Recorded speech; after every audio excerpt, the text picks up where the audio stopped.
The first time you see a school bus stop at one of the hotels, you'll always notice it. Once you are able to put a face to homelessness, you can't forget it.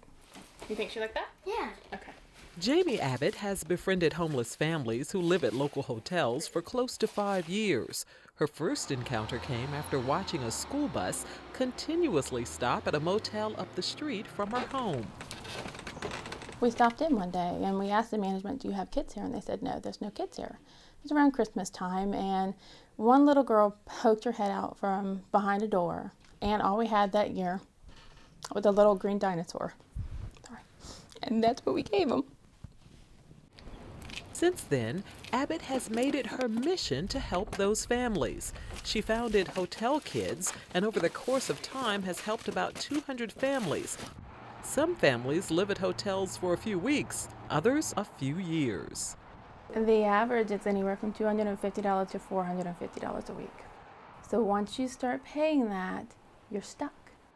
Abbott says that's why she was terrified when she learned that the city of Hampton had passed an ordinance limiting hotel stays. We were afraid that they were going to be displaced even further and their stability was going to be in jeopardy even more.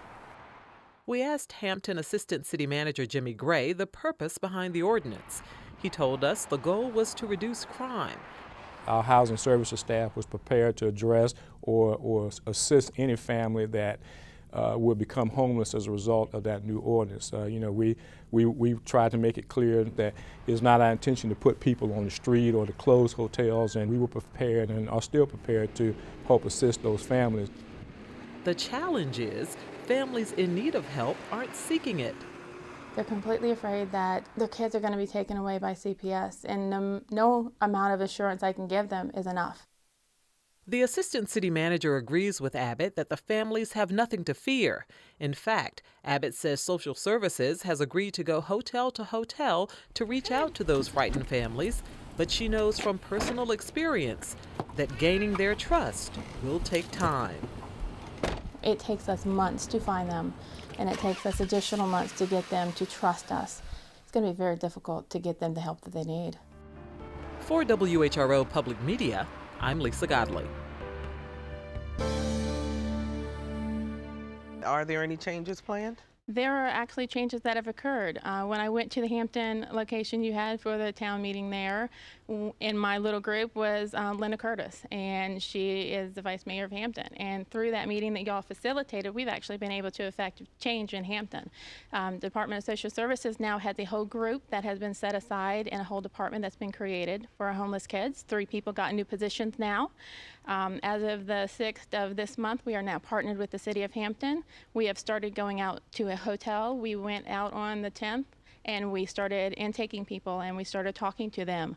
And we started trying to break down some of those barriers that exist so that they know that Hampton's not trying to take their kids. And we've actually now been able to start doing effective change to the city where the city before wasn't talking to anybody.